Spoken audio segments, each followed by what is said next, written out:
What's up, YouTube?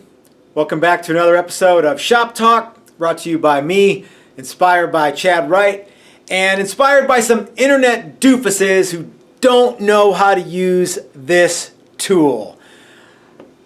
I didn't want to do this video because I kind of thought it was a dead issue. You know, I made a video a long time ago about how this is a tool that's more accurate than feeler gauges when it comes to setting up your guitar. And there's a bunch of chuckleheads on the internet who want to talk tough, like they know what they're doing, and they're telling me I don't know what I'm doing and I'm doing it wrong. Well, gang, let me tell you, what I know about this tool and what I know about this shop is because I'm here. This is what I do every day. You don't, and I don't go to Burger King and tell you how to make Whoppers, but the fact of the matter is that no matter how long-winded and stupid you sound on the internet, you don't know how to use this, and I'm going to show you how you don't know how to use this. Man, I got fired up today because of this chucklehead on the internet. And anyway, I don't even know his name, but I think it's like www.chucklehead.mymomsbasement or something. Anyway, so I want to show you how to use this tool, and I want to show you some of the ways that we've come up with how to use it. The StewMac, what do they call this? Like fret slot depth gauge. It can do a lot of stuff.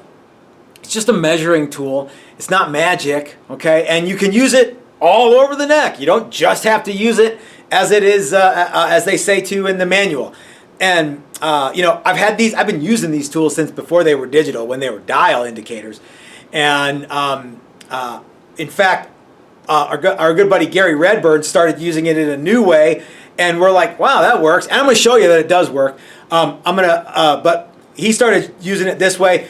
And in the StewMac instruction thing for that tool, we actually made so many videos about it, and other people made so many videos about it, that they changed the instructions. So I'm gonna jump in. I'm gonna show you how to use this tool, because there's a bunch of chuckleheads, internet doofuses, who don't know how to use this. Maybe we should make a new thing, internet doofuses. Okay, so I'm gonna show you on this guitar how it works, and we're going to move the camera a little bit, and we're going to show you how you can use this tool. We're going to show you how it says to use it in the instruction manual, and I'm going to kind of attack some of the internet dummies. No, I'm not going to attack them.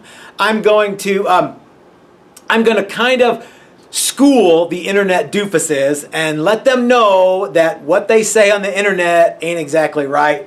And again, what I know about this thing is because I'm here. I'm working it. I've been using this tool for a long time. And you tool bags on the internet don't know what you're talking about. All right. Have we said enough, I think? All right, let's move forward. Okay, so I've got my guitar in one of these StewMac neck rests here. You can kind of see what's happening. Now, some people are going to say that neck rest is putting more pressure on. It's flexing the neck. You know what? Maybe they're right. But for the purposes of this video, we can, you know what, let's put it right here so we know we're not flexing the neck at all, okay? So here's what you do, is you turn this little dude on. This is designed to let you know the distance from the bottom of the string to the top of the fret at the first fret. Okay, that's what it's designed to do. So you get that. Let's see if we can get this guy on here. Let me get a little closer, okay, just so you can see. All right, so it's got a groove, and this groove straddles the fret, and these grooves here going the perpendicular to it straddle the strings, okay, and then the dial rests on the string. So get it right on the center there, okay, and it's turned on. So what you want to do is you want to zero it out. Now look at that, it's zeroed. Okay, now in the instructions they say to press on either side of the tool on both sides, and you can see that it is 14.5. Okay, and look, okay, now we're back to zero.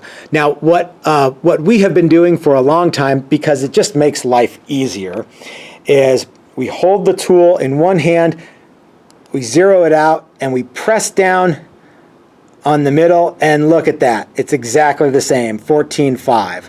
Okay, so you can you can do it like they used to say in the manual, maybe it still does, but you can also press on the top here and get exactly the same reading. Now, remember I was talking about that internet doofus? Okay, what this internet doofus was attempting to tell me from the safety of his mom's basement is that I'm using this tool wrong if I use it anywhere other than right here, and that I'm measuring from the top of the string.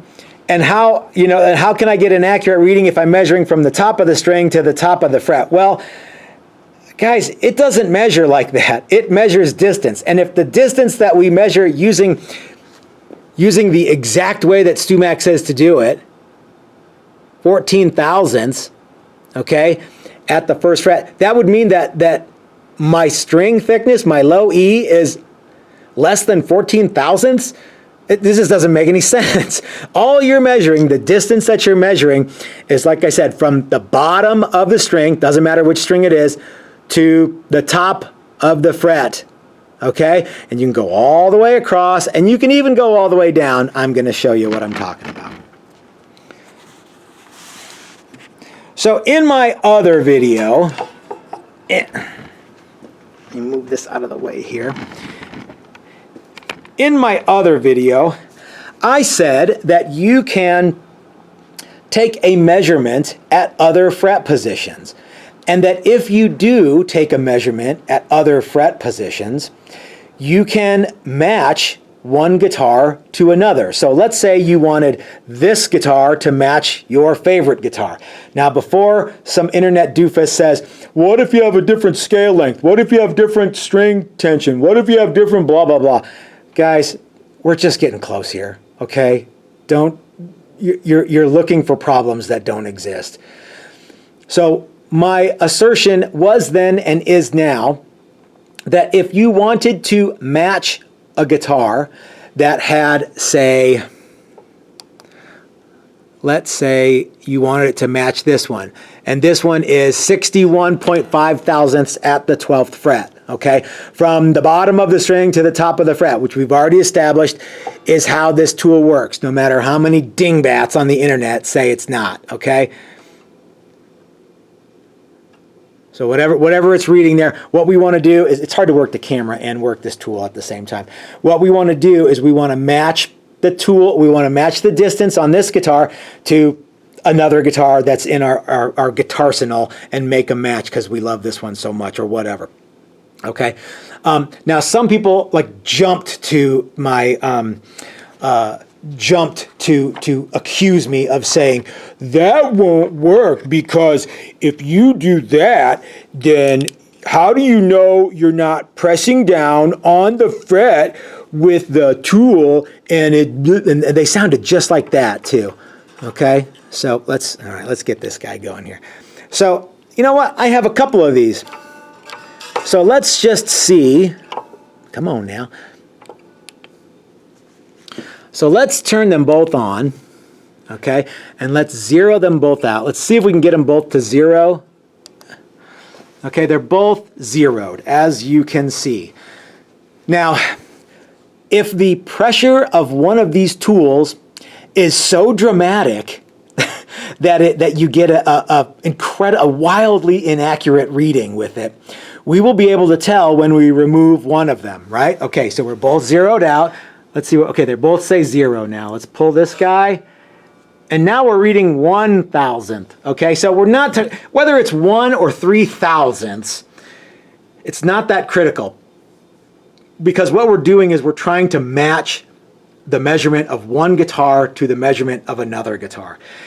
We can assume that gravity is the same, whether it's a solid body Les Paul or this hollow body Texas Toast Icon with the exact same scale length. If we put everything else where everything else is the same, if we straighten the necks and the necks are the same straightness, if we look at all that stuff and everything is the same, then gravity will also be the same. In fact, gravity will be the most consistent thing in this equation, and we'll be able to tell that what's happening with strings in this guy isn't really that big of a deal, okay? Okay, gang, So there's really not a lot of mystery behind this StewMac nut slot depth gauge.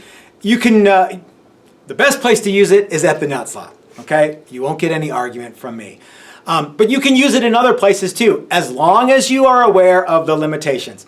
And I submit to you that this is 100 billion% more accurate than a feeler gauge, which moves the, if this, the weight of the little plunger that like has no tension on it, moves the string, do you think that if you wedge a feeler gauge that's like more than it needs to be in between a fret and a string, it's gonna move the string in the middle of this?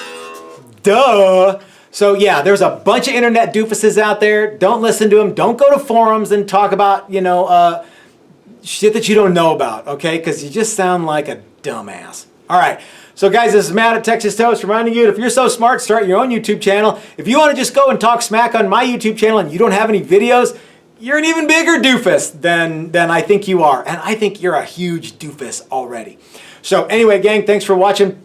Have a great week. We'll see you next time. Thanks for watching this episode of Shop Talk. I like doing these because I can kind of shout back, shout from my podium of 40,000 viewers. Have a good week, everybody. Get back in the shop. Get back to work. All right, take care.